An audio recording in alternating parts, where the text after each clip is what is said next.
Hello and welcome to the vlog. My name is Steve Lemon and this is Wednesday, January the 16th. And it's hump day. Listen, I have no idea why I'm doing this. Maybe it's because this guy over here hasn't had any coffee yet. He's probably right. It's because I haven't had any coffee yet. Here's what I want to talk about today on the vlog. Two things. Number one, organization. And number two, stupid things I've done in my life that haven't turned out so bad. This is not going to be an encouragement to do stupid things. It is going to be an encouragement to turn stupid things into positive things. At least that's my hope. Logo.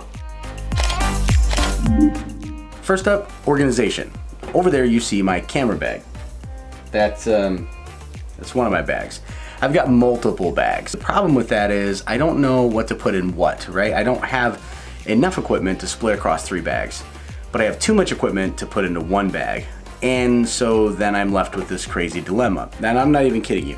When I travel, what I typically do is have that bag full, probably close to 40 pounds. That's a lot, 40, 45 pounds. What's your average camera bag weigh? I don't know. What I do is I also take equipment and I put it into my checked bag, make sure that I military roll all my clothes as tight as I possibly can so that I can fit as much gear as I can in that bag. And then I take a second backpack and I collapse that backpack into the check bag. It's kind of a sickness, me and camera equipment.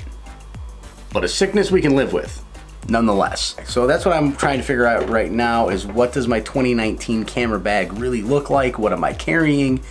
What kind of things do I do on a daily basis? When I go to my corporate job, I am carrying 2 bags as well because on the way home, I will stop and shoot for the vlog. I'll stop and shoot B-roll footage that I can use in other projects that I'm working on. I will stop and shoot footage that I can use in my corporate projects that I'm working on. Obviously, lots and lots of things that you can shoot. There's so many things going on and you just never know when you're gonna have the opportunity, which is one of the reasons why I love that thing up there. If you can see it, that's the Ronin S. It's portable, it's light, and it's a gimbal that carries my big DSLR cameras, and so I can get some silky smooth, buttery smooth footage like this from a wedding I did. Let her take my heart and take my hand.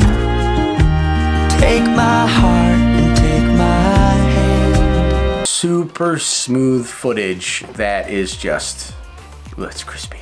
So good. So good. I'm completely going off the rails on the technology thing, but that's number one is I'm trying to get organized this year on what's in my camera bag as well as what my studio looks like. Maybe I'll do a vlog as I'm cleaning up those shelves back there. Maybe I'll clean them up before I do the vlog over there. On to number 2. That is dumb things that I've done that haven't turned out so bad. And I've got a laundry list of these things, whether it's you know, a job that I decided to take, a job I decided to leave, a project that I decided to do, decisions that I made when I was young and dating my now wife. I put us both in, you know, a tough spot. She did as well. I mean, this is not a one-person thing, it's a 2-person thing. We worked together to accomplish what we've accomplished, and so we were both in this situation. But I think probably the biggest things to me that would have been identified as dumb moves that turned out pretty darn good would be my kids. The decisions we made ended up giving us 2 children before we were married, and we were married before I was 21. It's kind of kooky crazy. If you don't know this about me, our kids are today 23 and 21, and my wife and I are a measly 41, and I won't say what my wife is. We are not that old. When we were younger, people were, well, they were right to say, "What are you doing?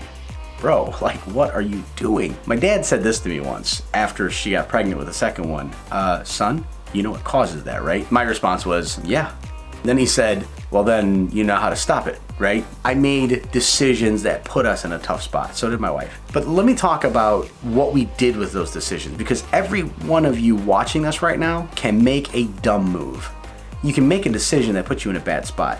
And it's not the bad spot that you're in that's the issue. It's what you do about being in that bad spot that is the issue. In other words, if I would have decided at that point in my life that being a dad wasn't what I wanted to be, that I made a mistake, that I should run, and that I shouldn't stay and be accountable to the things that I did. I don't know where my kids would be right now. I don't know what would have happened to my wife, and I honestly don't know if I could have handled the truth of that reality, to be honest with you. I had two choices. I could have stayed or I could have gone. And I chose to stay, not go. Now, in that staying, I had a lot to learn. I mean, I was young. I didn't know how to be a dad. We worked hard every day to understand what things we were doing with our children and how those things implied their success in the future. My wife and I believe very much that when they were young, it was our responsibility to give them as much guidance as we could when they were young. And we used to get challenged on that. They're just kids, Steve. Relax, Steve. I don't buy into that because, and I'm sorry to do this, but I think like I train a dog or an animal. You teach it when it's young. You don't teach the dog not to poop on the carpet once the dog has been pooping on the carpet his whole life.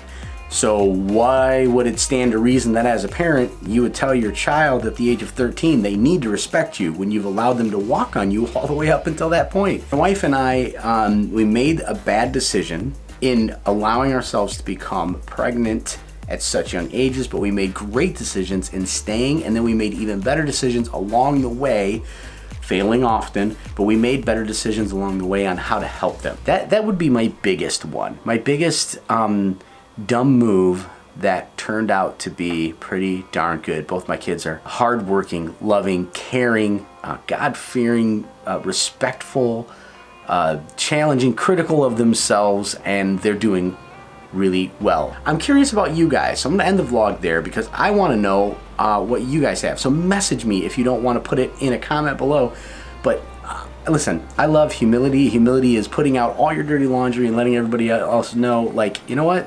I'm not perfect. I'm not great. So comment below if you'd like. And what's one of the dumb things that you've done? And how did that dumb thing not turn out so bad?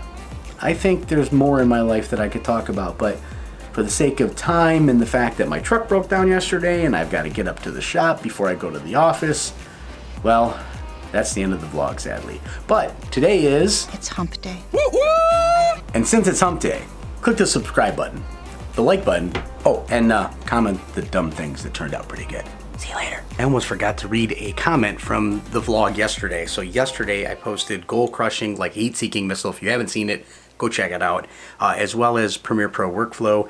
My cousin actually, Krusty Pickles, good guy, plays video games, said this: I tried using Adobe but can't quite get it.